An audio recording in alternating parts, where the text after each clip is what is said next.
नमस्कार, मैं श्यामगिरी। आप देख रहे हैं टीएफडी इंडिया न्यूज 24। टीएफडी इंडिया न्यूज 24 में आप सभी दर्शकों का स्वागत है। नीतीश नायडू का जिक्र अब जिस तरीके से हो रहा है और इस वक्त जो हालात हैं, क्या यह माने कि नीतीश और नायडू दोनों का खेल खत्म है? लेकिन दोनों दो धोरिए, एक बीजेपी के सहारे है और एक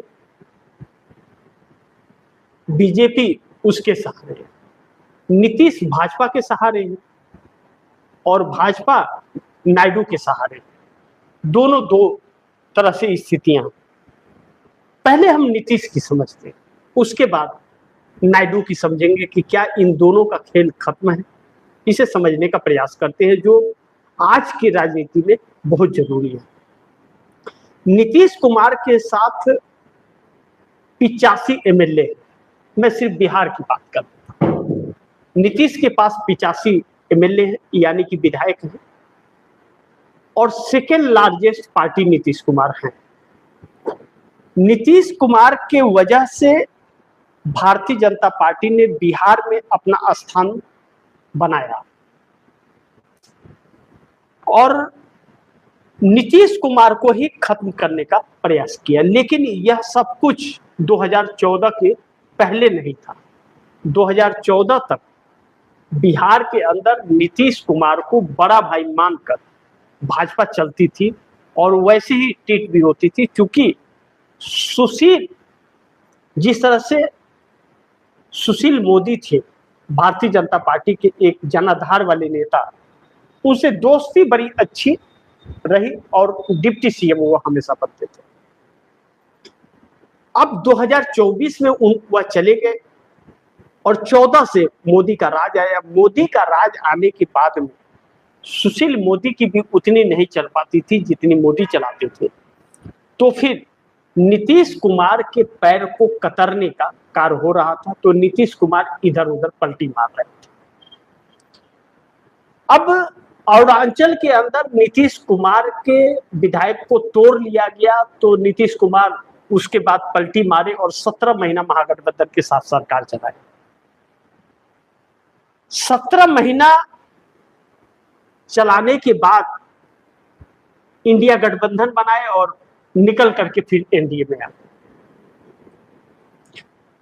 बड़ी महत्वपूर्ण है कि एनडीए से आए इसलिए कि उन्हें इंडिया गठबंधन से इसलिए एनडीए में आए कि उनको संयोजक नहीं बनाया गया और उसका गुनाहगार ममता बनर्जी, केजरीवाल और शरद पवार थे, जिनकी वजह से नहीं बने। नहीं तो कांग्रेस उनको संयोजक बनाना चाहती थी और भावी प्रधानमंत्री भी बनाना चाहती थी।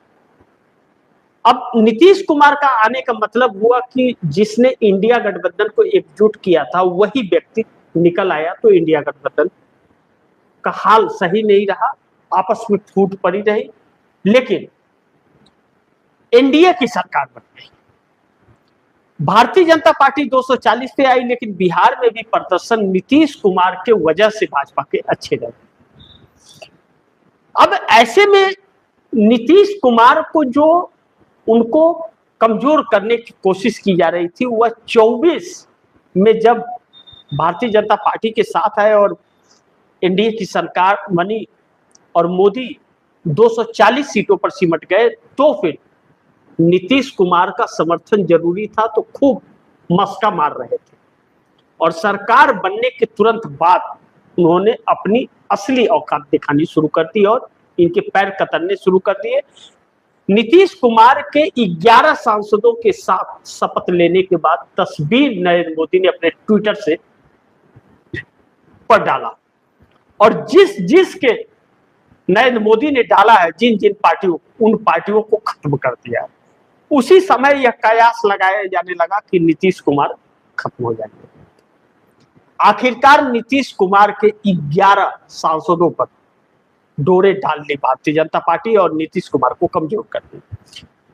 लेकिन 2025 विधानसभा बिहार का होने के बाद नीतीश कुमार जो 43 से 85 सीटों पर पहुंच गए, तो फिर नीतीश कुमार थोड़ी सी ताकत दिखाने लगे।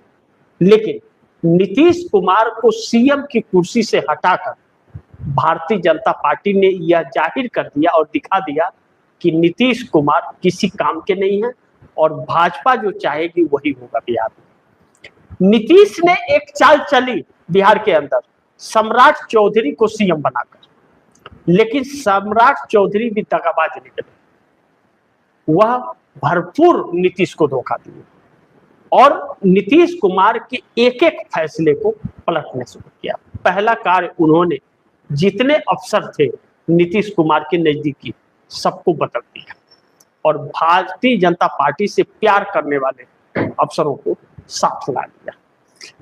अब यहां से ब्यूरोक्रेसी से उनका हाथ काम करना बंद कर दिया।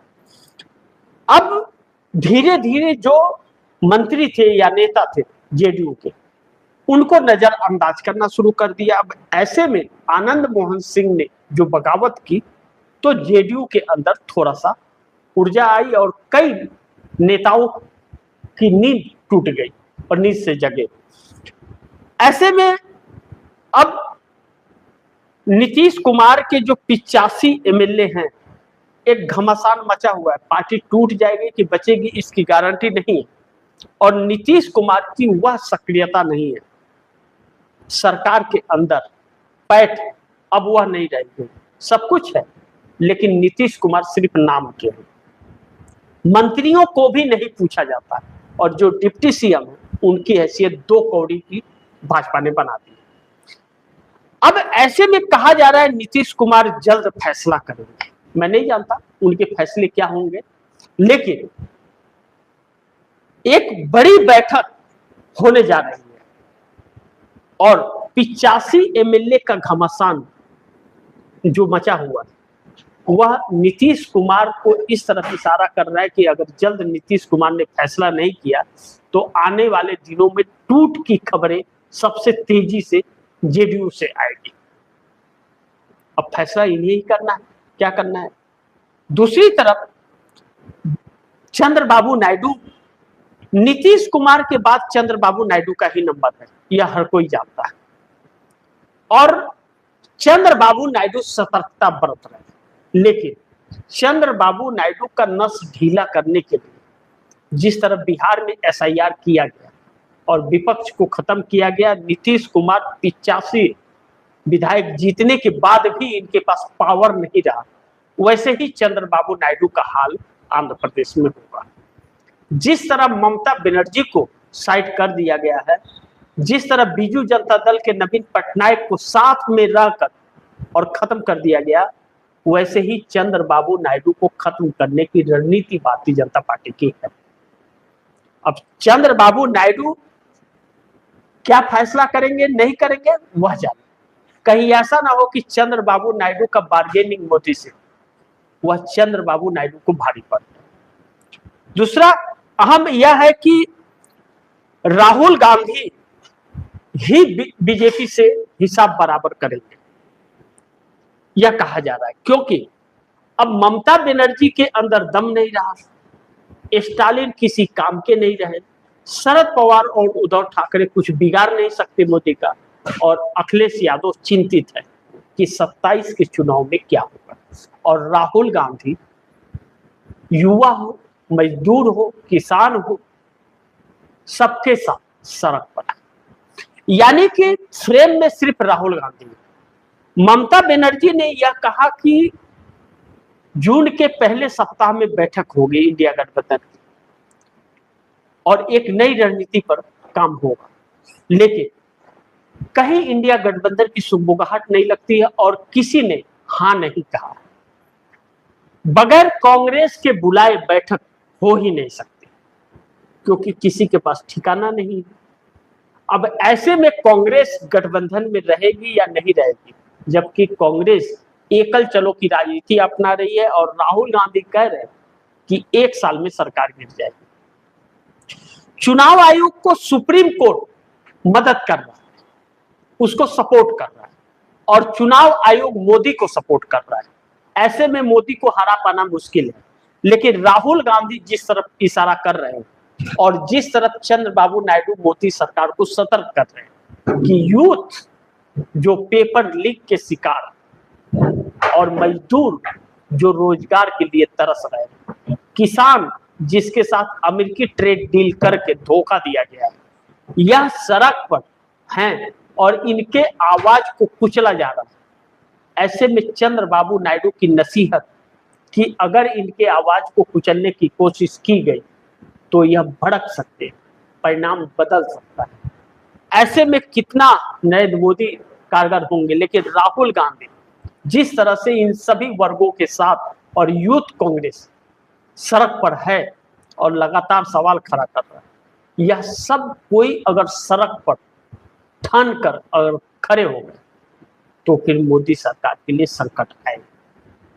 यह निश्चित है, इस बात से इनकार नहीं किया जा सकता।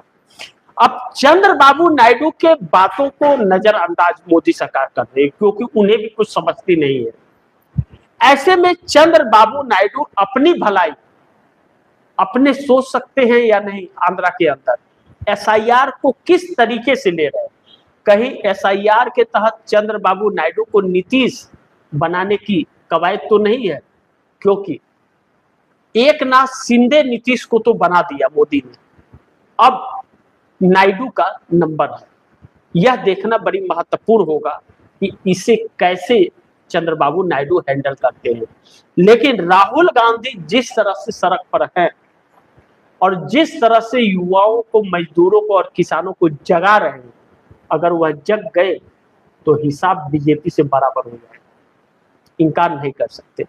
और नीतीश कुमार ने अगर जल्द कोई फैसला ले लिया और बैठक होगी, इस बात की चर्चा चल रही है, और 85 एमएलए के घमासान को रोक दिया और उनकी बात सुन लिया, तो मोदी को बहुत जोर का झटका लगेगा, क्योंकि 85 एमएलए के साथ 12 सांसद भी हैं, नजरअंदाज नहीं किया जा सकता। बाकी देखते हैं क्या होता है, जो भी होगा खबरें आप दर्शकों तक लाता रहूंगा।